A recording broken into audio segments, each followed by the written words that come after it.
Welcome to my attic workspace. Working from home has never felt quite so cluttered. So we've been talking a lot about workplace empathy and why it matters now more than ever. But you're not going to be able to connect with others unless you're able to actually connect right now with your own sadness and grief. And that's really hard for high achievers because we're always pushing through and reframing setbacks as strategic pivots and thinking about the people that come behind us and the leadership that we need to project.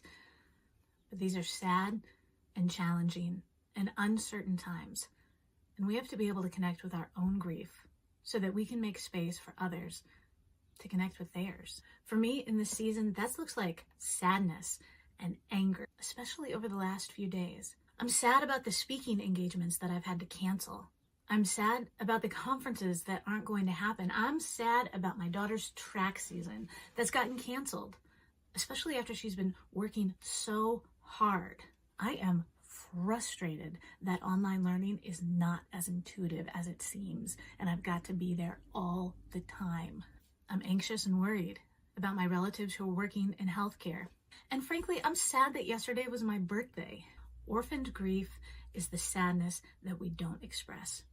We try to push it to the side or ignore it or plan our way out of it, but it's not going to remain hidden.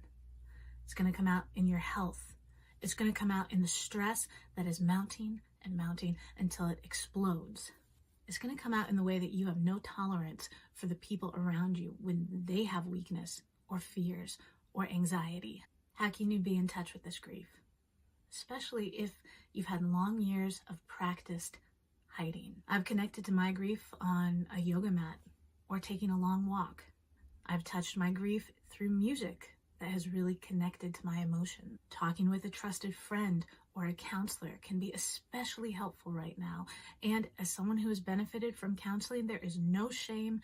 And in the midst of this journey, I would encourage you not to self-censor. Yes, there are people that have it harder than you right now. Everyone's journey is their own. And comparative grief is a dead-end street. I want to close with a word of encouragement. Sadness is not an end. We fear it because we think it may never end. For those of you who have seen Inside Out, remember how essential sadness is in the journey. Giving space to your sadness is the first step in reaching something beyond it. We have to make time to be sad, to grieve, to mourn. We have to make time if we are going to lead beyond this with any sense of clarity and humanity and purpose.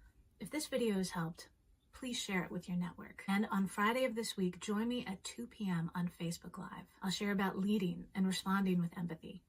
And I'll answer any questions you might have about how this looks in your workplace or in your relationships.